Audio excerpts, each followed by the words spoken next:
Hello everybody, it's me Phuong Linh here, and today I'm going to talk about how you can research your symptoms without being stressed out or without freaking out.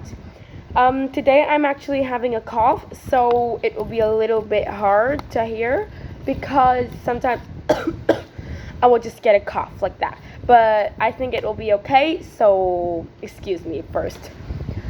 Why do people often feel more anxious after searching their symptoms online instead of feeling reassured? Because with one symptoms, um, no, like most people would search on ChatGPT or just on Google or like the internet maybe. And the internet, it would not just find one specific problem. It would give us all of the things that could happen, the kind of wait all of the kind of like diseases and illness that could happen with that symptom. So when we know that there are so many diseases that we could get into, then most people would get really anxious and stressed out.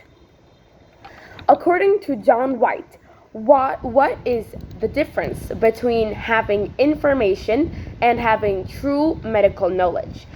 There is a whole wide range of information, and we can't be sure if that is right or wrong, or if even if it is right, we can't even know which illness we are actually getting. So just by having the information, we would be really anxious because we don't actually know what could have happened, and then we would be really stressed.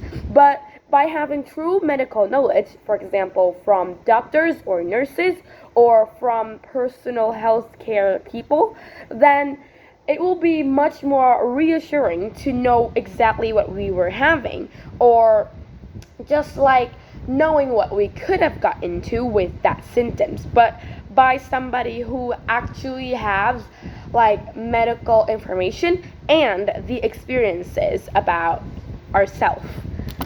How can too much information, or TMI, become dangerous when people try to diagnose themselves online?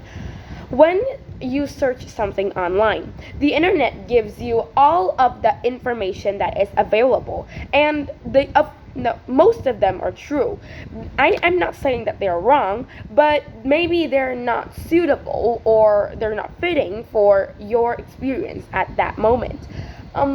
When you meet a doctor, they would listen to what you have what you have felt throughout some like the time.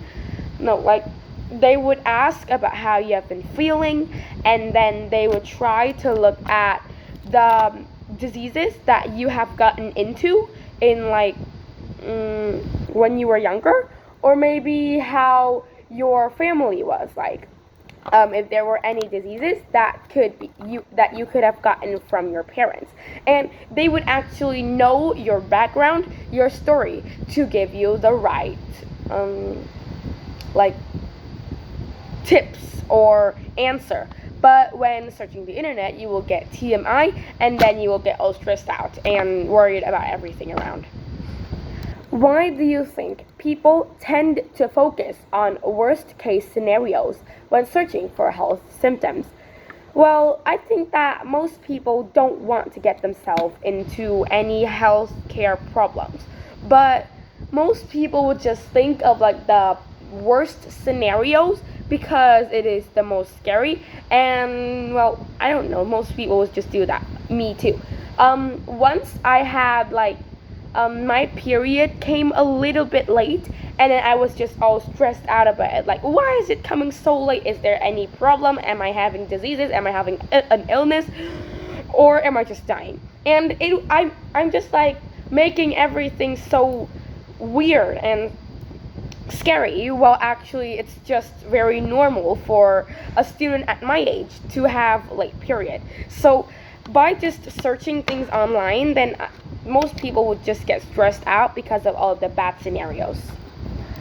Why does John, no, in what ways can AI tools like ChatGPT or Google be helpful for health research? And where are the limitations? Well, I would first answer about their limitations. I have already told you. They don't know your background, your story, or anything that has happened. Even if you have told them, then it would not be enough, or it would not be as good as to let the doctors or the people that you could really trust know. Those are their limitations.